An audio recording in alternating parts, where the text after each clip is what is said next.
The text came at 9:47 a.m., and with it, a deadline that would either destroy my career or end my family forever.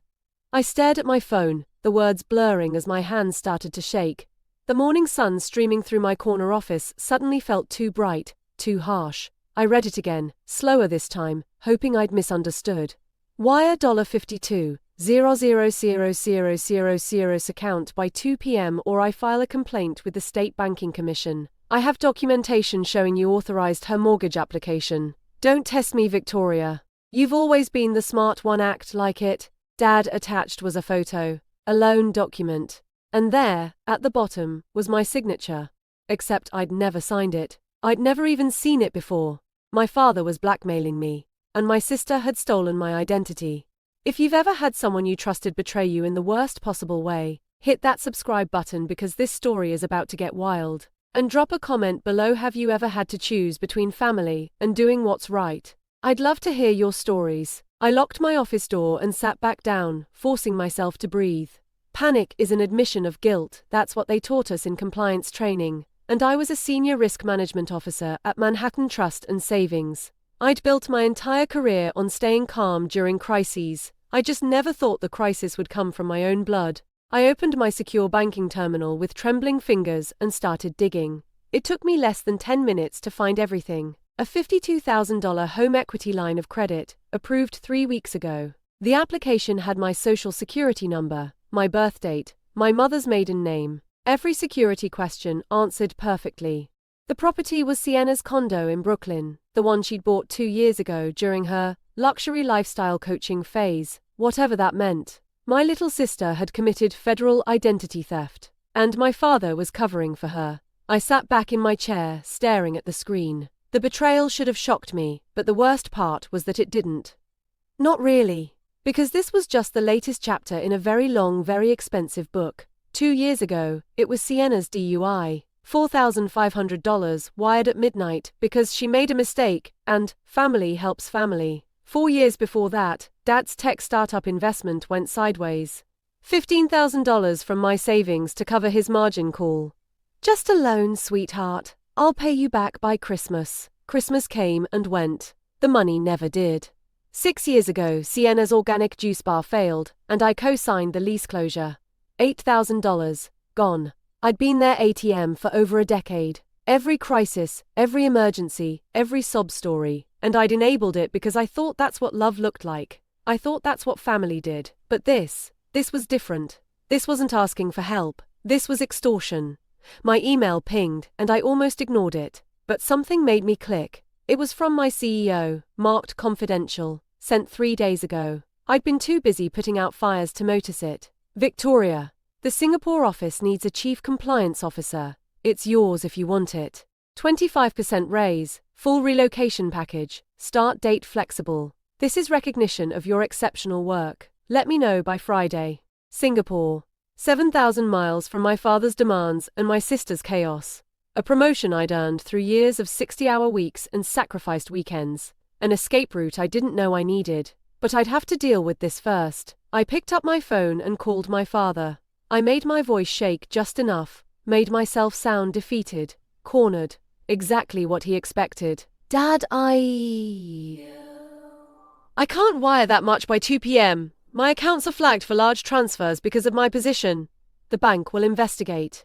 His voice came through cold and hard. Then add Sienna as an authorized signer. You can do that remotely, can't you? She can withdraw it herself. I closed my eyes. He really thought this would work. He really thought I was that stupid. That's not how it works, Dad. Authorized signers for accounts over 10,000 require in-person verification. Banking regulations, post-2008 reforms, silence, then, fine. Add her anyway. She can go to the branch tomorrow. But Victoria, if this falls apart, that ethics complaint goes live. Your career, your reputation gone. Do you understand me? I understand. I hung up and allowed myself one moment, just one, to feel the rage burning through my chest. Then, I got to work. I knew exactly what I was doing. Authorized signer protocol at our bank required in-person appearance with 2 forms of ID, signature verification, and recorded transactions with full surveillance. And because it was my account, and I was an employee, it would automatically trigger a compliance review. Sienna walking into a Manhattan Trust branch to access my money wasn't just stupid. It was walking into a federal crime on camera. I booked a flight to London for the next morning and sent the confirmation to both of them. Family emergency. Need space. Don't contact me. Then I remotely initiated the authorized signer request for Sienna, flagging it internally as employee-related account access requiring compliance review. I sent one more email to our fraud prevention team. Possible unauthorized access attempt on my personal account tomorrow. Monitor in-branch activity. Do not intervene until transaction is attempted. Then I called my attorney and started the paperwork for a restraining order, attaching screenshots of every threatening text, every piece of evidence. And finally, I replied to my CEO. I accept the Singapore position. When can I start? That night, I didn't sleep. I kept thinking about all the times I'd bailed them out, all the promises they'd made, all the ways I'd convinced myself that next time would be different. The sunk cost fallacy, they call it in business. Continuing to invest in something that's failing just because you've already invested so much. I was done investing in people who only saw me as an asset to liquidate. The next morning, I wasn't on a flight to London. I was sitting in my attorney's office in Manhattan, drinking terrible coffee and watching my phone. At 10:15 a.m., I got the call from our branch manager. Ms. Hayes, your sister just walked into our Lexington Avenue location.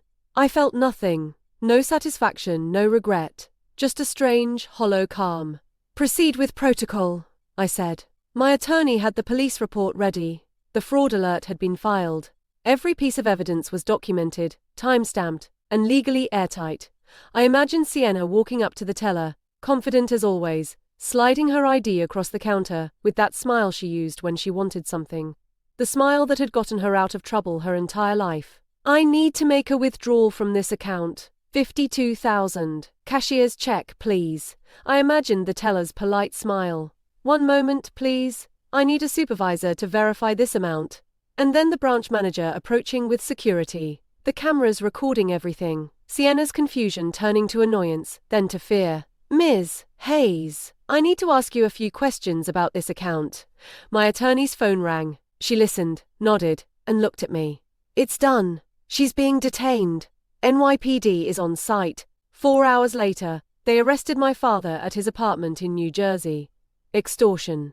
Conspiracy to commit bank fraud. Identity theft. The evidence was overwhelming: text messages, forged documents, phone records. He'd been sloppy because he'd been so certain I would cave, so certain I wouldn't fight back. If you're still watching, thank you for being here. This story gets heavy, and I appreciate you sticking with me.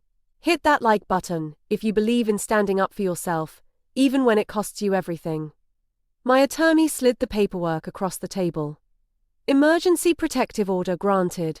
No contact from either of them. Victoria, you need to understand what happens next. Your sister is facing 10 to 30 years for felony identity theft and bank fraud. Your father, 5 to 20 for extortion and conspiracy. Do you want to pursue full prosecution? I looked out the window at the Manhattan skyline, at all those buildings full of people making impossible choices every single day. Yes, I said. All of it, she nodded. For what it's worth, you did the right thing. I didn't feel like I'd done the right thing. I felt exhausted, relieved, sad. And somewhere underneath all of that, for the first time in years, I felt free. 2 weeks later, I stood in my empty apartment, suitcases by the door. My phone buzzed one last time, a message from my father's lawyer. Your father wants to talk. Family mediation. Please reconsider prosecution. I deleted it without reading past the first line. For years, I thought loyalty meant sacrifice. I thought love meant showing up for every crisis, every disaster, every demand. I thought I was the glue holding my family together, the responsible one, the one who fixed everything. But I wasn't glue. I was a resource, an asset to be exploited when convenient and guilted when I hesitated. Assets don't have boundaries. Assets don't have feelings. And when an asset stops being useful, they find ways to extract whatever value remains. So I stopped being their asset. I became the auditor. And when I finally looked at the books, they didn't balance. They never had.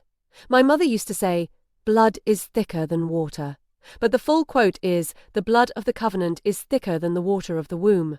The bonds you choose are stronger than the bonds you're born into. I chose myself. The flight to Singapore was 13 hours. I spent most of it staring out the window, watching the clouds pass beneath us, thinking about everything I was leaving behind. Not just my family, but the version of myself who believed that being needed was the same as being loved. 6 months later, I sat in my new office overlooking Marina Bay, the Singapore skyline glittering in the tropical heat. My phone showed a news alert. Former real estate developer Raymond Hayes sentenced to 8 years for fraud scheme. I closed the notification without reading it. A colleague knocked on my door. "Victoria, the team wants to celebrate your promotion to regional director. Dinner tonight?" I smiled, and it was genuine, unburdened. "I'd like that." My father used to tell me that family was everything, that you can't turn your back on blood. But he was wrong. Family isn't everything when family is toxic. Blood doesn't entitle anyone to destroy you. You can't choose the family you're born into, but you can choose whether they get to define you. Whether their chaos becomes your crisis. Whether their failures become your responsibility. Whether their version of love is something you're willing to die for. I chose to live instead. The ethics complaint never materialized, of course. It was always a bluff.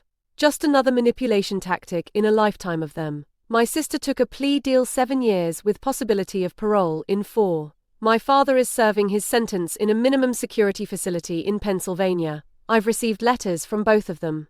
Apologies, explanations, requests for money for commissary, for lawyers, for appeals. I've read none of them.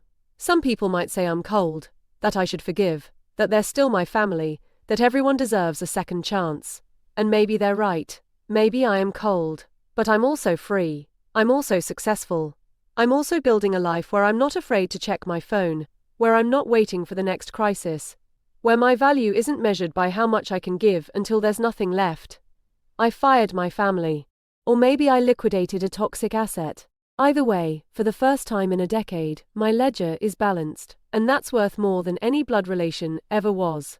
Before you go, I want to hear from you in the comments. Have you ever had to cut ties with toxic family members? How did you find the strength to do it? Your stories matter, and this community is here to support each other. And if this story resonated with you, if you know someone who needs to hear it, please share it. Sometimes people need to know they're not alone in making the hardest choices. Subscribe for more stories about the impossible decisions we make to save ourselves. Because sometimes the only way to win is to stop playing by their rules. Sometimes the only way to survive is to walk away from the people who taught you what love was supposed to look like, and find out what it actually means on your own terms. I found out in Singapore, 13 hours and 7,000 miles from everything I thought I knew about family. And I've never looked back.